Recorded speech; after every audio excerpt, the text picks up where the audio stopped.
2016 was a rough year for the South African motoring industry. Sales were down, the exchange rate gave a lot of importers a snortlap of note, and many manufacturers were left scratching their heads.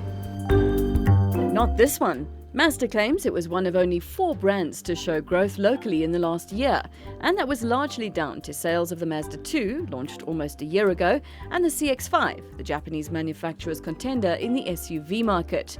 But compact crossovers is where it's at in South Africa at the moment, and the who's who of the local car zoo all have a model competing. So the CX-3 has been a long time coming, and Mazda's pinning a lot of hopes on it for 2016. And if we're judging books by covers, this will be a bestseller. The designer in Japan told us it contains all the elements of balanced design, which Mazda included when designing the Shinari concept back in 2010. Big wheels, a short overhang, a long nose, and a small cabin. Small cabin? That doesn't sound right, does it? But we'll come to that in a moment. If you look at the car from the outside as a whole, those elements do come together really well. You've got a squashed rear window as it tapers towards the back here, and it integrates with the back pillar, which is nice. Also, the front pillar, the A pillar here, is very far back on the car. So some interesting design elements, and in a segment where a sale is often dependent on looks, that can only be a good thing. The other big selling point on compact crossovers is space, and the CX-3 doesn't fare badly there at all. It's a compact crossover, so you don't expect a lounge in the back, and really you'd need to get it right next to its competitors to compare properly.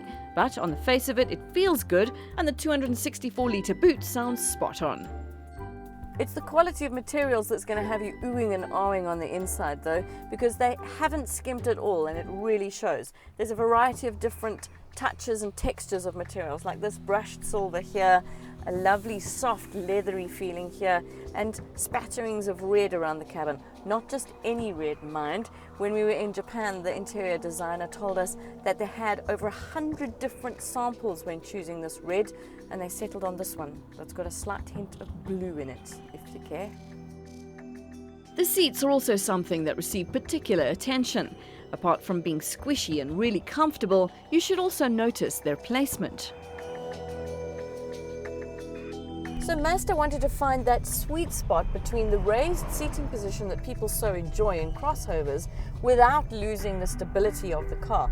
I think they've achieved that quite well. You certainly feel like you're sitting higher, and there's none of the wallowiness in the drive.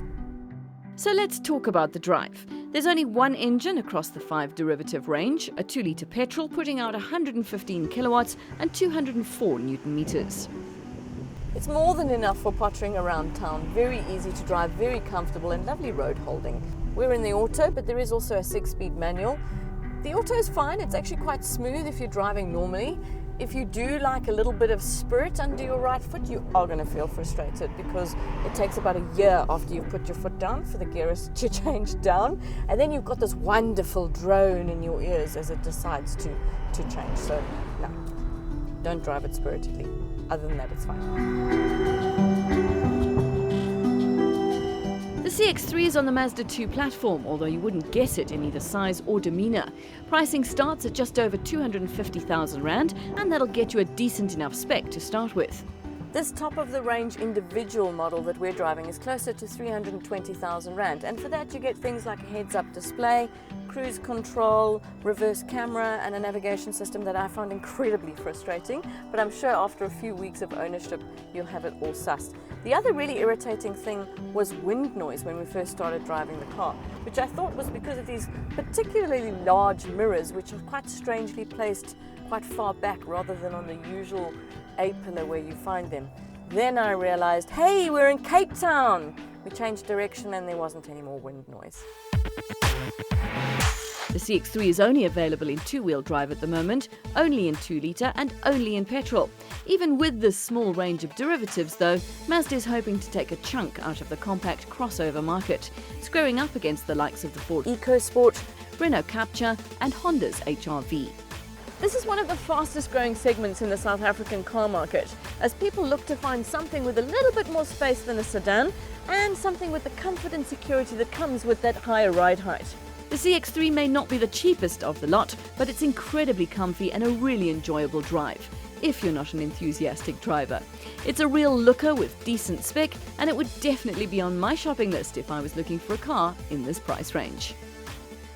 Who knows what lies ahead in 2016 for the South African auto industry, but with the CX-3 in its arsenal, Mazda should have another cracker of a year.